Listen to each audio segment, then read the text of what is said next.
이거는 유명템이지만 솔직히 효과가 1도 없었고요. 피부과 시술 받지 마시고 차라리 이 세럼을 쓰세요. 정말 피부가 환하고 투명해지는 걸 느낄 수가 있습니다. 피부가 좀 천천히 늙었으면 좋겠는데 비타민C를 안 바른다? 이게 무슨 말이냐면 따뜻한 아이스 아메리카노를 주세요랑 똑같은 말이에요. 그만큼 피부의 노화 속도를 늦추기 위해서는 비타민C 화장품을 반드시 스킨케어 루틴에 포함을 시켜주셔야 하는데요. 그런데 시중에 워낙 비타민C 화장품이 많다 보니까 어떤 걸 써야 될지 고민이 되시죠. 그래서 오늘은 비타민C 경력 5년 차인 제가 찐으로 효과 보는 제품을 추천해 드리면서 비타민C 효과를 제대로 볼 수 있는 사용법까지 다 알려드릴 거거든요. 그러면 바로 시작해 볼게요.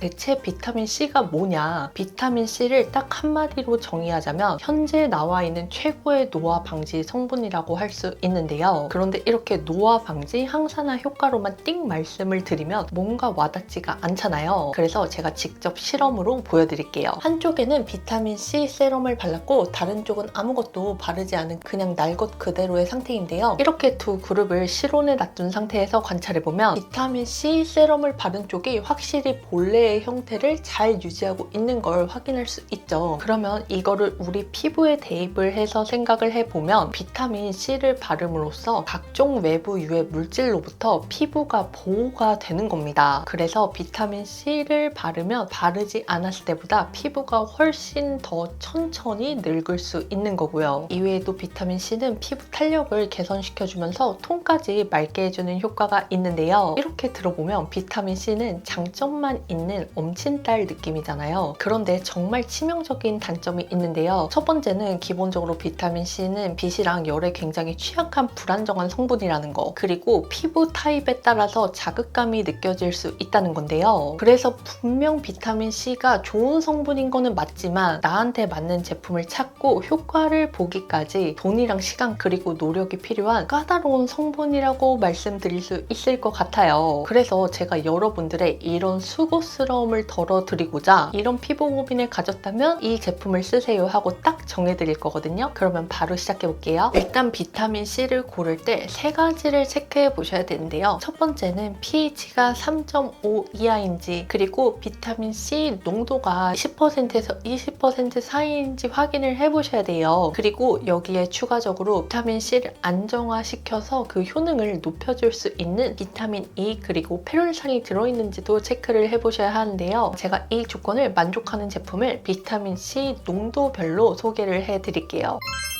먼저 입문자용 제품으로는 두 개를 가지고 왔는데요. 첫 번째는 프리메라의 비타티놀 세럼입니다. 일단 이거는 비타민C가 2.86%로 상당히 미미하게 들어있어요. 그래서 저는 처음에는 아무래도 제가 비타민C 짬이 있다 보니까 뭐 이런 저함량 제품을 쓴다고 해서 효과가 보이겠어 했는데요. 그런데 이거를 바르고 그 다음날 아침에 피부 결이 너무 맨들맨들하고 좋은 거예요. 그래서 살펴보니까 이 제품에는 비타민C의 레티놀이 함께 함유가 되어 있더라고요. 레티놀이 피부 각질 세포가 수분을 머금게 해서 전반적인 결을 개선시켜 준다면 비타민C는 피부 조직을 견고하고 탄탄하게 만들어줘요. 그래서 이 두 성분의 시너지 효과 덕분에 비타민C가 저함량이 들어있기는 하지만 결 개선 효과가 확실히 느껴지더라고요. 그런데 여기서 잠깐 비타민C랑 레티놀을 같이 쓰면 안 되는 거 아니에요? 하고 궁금하신 분들 있으셨죠? 물론 이거에 대해서는 찬반이 굉장히 엇갈리기는 하는데 저는 이 두 성분을 같이 사용합니다. 실제로 최근에는 레티놀이랑 비타민C를 같이 썼을 때 시너지 효과가 난다는 연구 결과도 굉장히 많이 나와 있거든요. 사실 비타민C랑 레티놀을 같이 사용하지 말라고 하는 이유가 이 두 성분 모두 강력하다 보니까 같이 사용하면 피부에 자극감이 느껴질 수 있어서인데요. 그리고 여기에 추가적으로 비타민C랑 레티놀은 기본적으로 피부에 흡수가 되는 최적의 pH 농도가 달라요. 비타민C는 pH가 3.5 근방에서, 그리고 레티놀은 pH가 5.0에서 6 사이일 때 성분이 안정화가 되면서 피부 흡수도가 올라가는데요. 이렇게 성분 흡수율이 높아지는 pH가 다르기 때문에 비타민C랑 레티놀은 같이 쓰면 안 돼요란 말이 나온 거거든요. 그런데 이 프리메라의 비타티놀 세럼은 아모레퍼시픽의 기술력으로 비타민이랑 레티놀을 각각 안정화를 시켜서 이 두 성분의 효능을 모두 볼 수 있게 만든 제품이에요. 세럼이에요. 무엇보다 이 세럼은 이렇게 강력한 성분이 두 개가 함께 들어있는데도 불구하고 피부 자극감이 없어서 비타민C 입문템으로 추천을 드릴 수 있는 거거든요. 제형은 일반 보습 세럼이랑 비슷한데 발림성이 좋고 끈적이지 않으면서 흡수가 잘 돼요. 그래서 베이스 전에 발라도 화장을 방해하지 않기 때문에 낮에 바르기에도 좋고요. 그리고 보습력도 뛰어나기 때문에 악건성인 제가 썼을 때도 건조하지 않았습니다. 그래서 요즘 들어 나는 피부가 유달리 거칠거칠해요, 혹은 나는 자극 없이 비타민이랑 레티놀을 써보고 싶어요 하시는 분들은 프리메라 비타티놀 세럼 꼭 한번 사용해보세요. 다음은 제가 영상에서 이미 여러 번 소개했었던 피지오겔의 사이언스티컬즈 데일리뮨 앰플 세럼인데요. 이 세럼에는 순수 비타민C 6%와 비타민 E 그리고 페룰릭 애시드가 함께 함유가 되어 있습니다. 제형을 살펴보면 물보다는 아주 살짝 점성이 느껴지는 텍스처인데요. 하지만 다른 비타민C 세럼처럼 끈적이거나 찐득이지 않고 흡수가 빠른 편이에요. 그래서 베이스를 방해하지 않기 때문에 화장 전에 바르기에도 좋더라고요. 저는 이 세럼을 쓰고 특히 안색 개선 효과를 톡톡히 봤는데요. 정말 피부가 맑아지는 게 이런 건가 싶을 정도로 화이트닝 효과를 톡톡히 봤습니다. 사실 오늘 제가 소개하는 세럼 중에서 비타민C 농도가 6%면 낮은 편에 속하거든요. 그런데 미백 효과 하나는 정말 확실하더라고요. 이게 단순히 피부가 하얘지는 거랑은 다르게 정말 맑아진다고 해야 할까요? 그것도 오래 쓸 필요 없이 일주일만 써도 피부가 투명해지는 게 체감이 되더라고요. 피지오겔 데일리뮨 앰플 세럼은 자극도 없고 효과도 단기간에 빠르게 나타나기 때문에 비타민C 세럼의 정석적인 바이블이라고 말씀드릴 수 있을 것 같아요.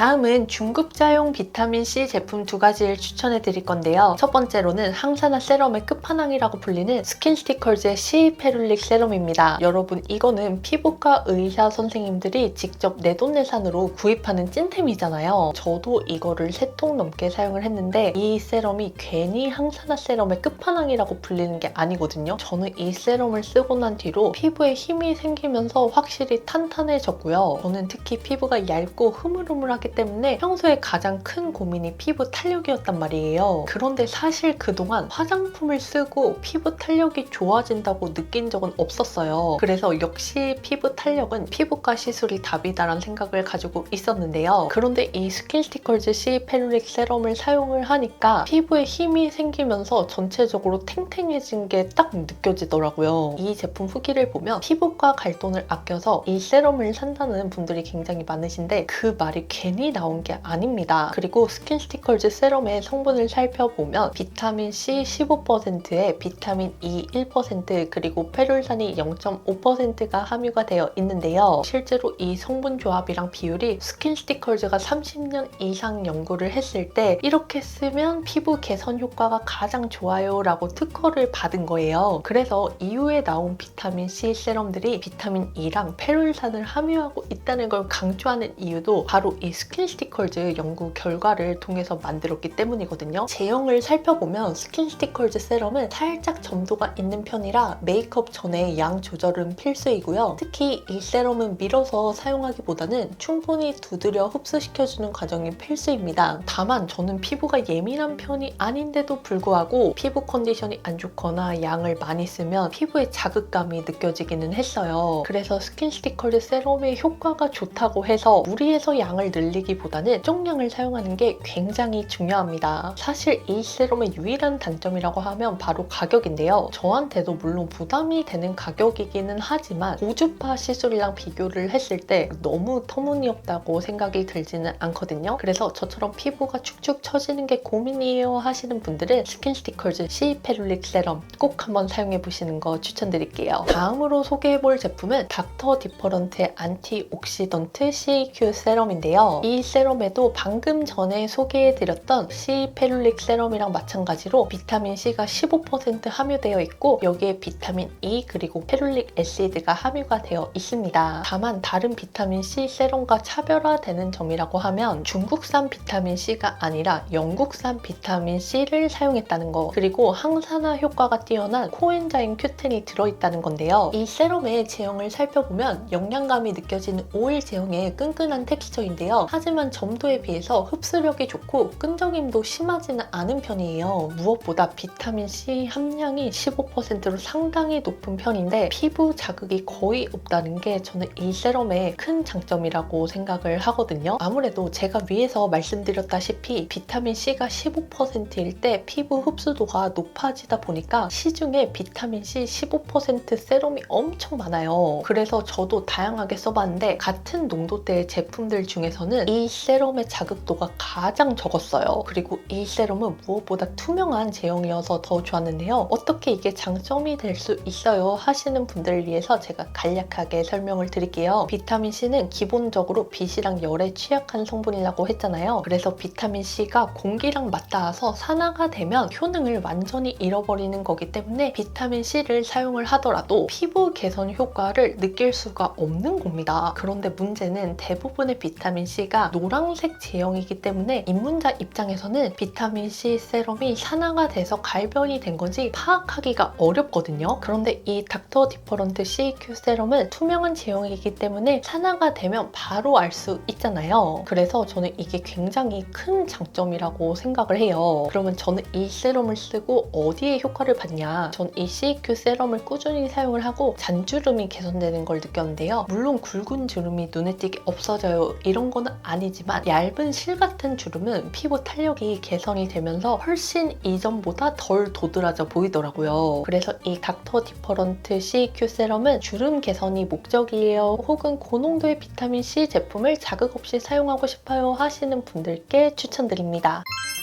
지금부터는 비타민C 고급자를 위한 제품 추천에 들어갈 건데요. 고함량 비타민 중에서 제가 가장 먼저 가지고 온 거는 코스알엑스의 더 비타민C 23 세럼입니다. 이 세럼은 네이밍 그대로 순수 비타민C가 23%가 함유가 되어 있고요. 그리고 비타민 E가 가진 항산화력의 50%에 달하는 토코트라이에놀이 함유가 되어 있어요. 그리고 제가 위에서 비타민C는 기본적으로 빛이랑 산소에 굉장히 취약한 성분이라고 말씀을 드렸잖아요.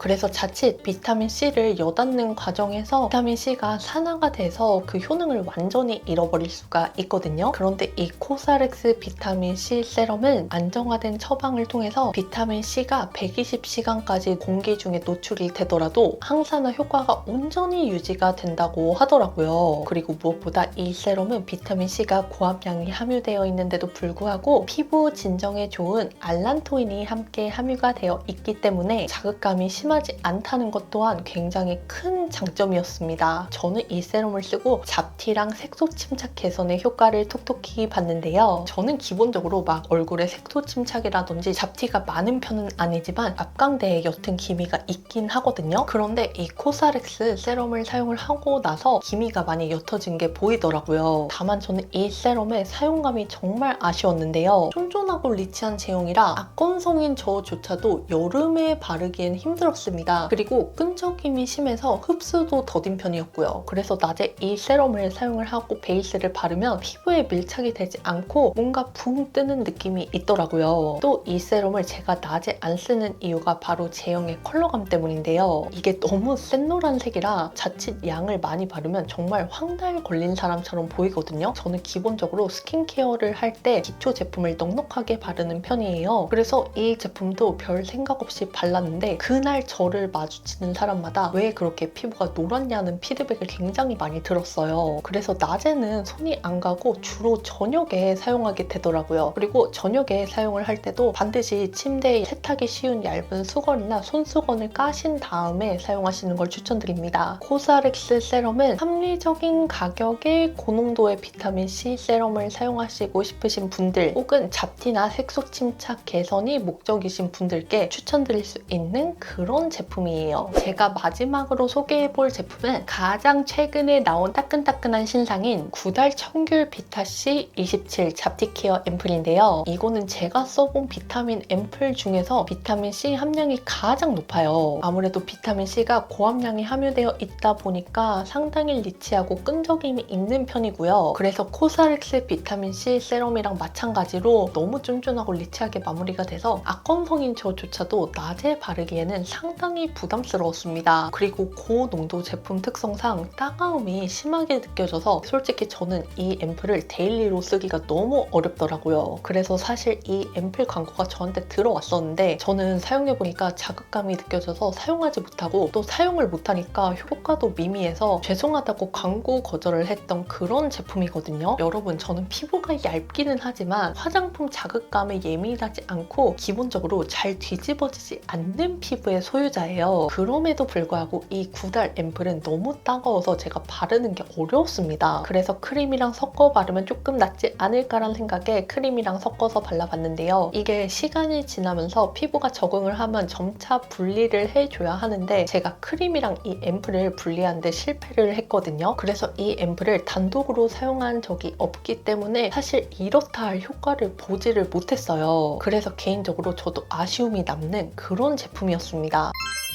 지금부터는 비타민C 제품을 제대로 바르는 방법을 알려드릴게요. 제가 위에서 짧게 말씀드렸지만 비타민C는 pH가 3.5 이하로 산성을 띌 때 피부에 흡수가 잘 돼서 그 효능을 발휘를 할 수가 있는 거거든요. 그런데 세안 직후에는 우리 피부에 pH가 알칼리성을 띠기 때문에 비타민C를 사용을 하더라도 그 효능을 오롯이 느낄 수가 없어요. 그래서 세안 후에는 약산성 토너 혹은 패드를 이용을 해서 피부의 pH를 낮춰주신 다음에 비타민C를 사용하셔야 그 효능을 오롯이 느낄 수가 있습니다.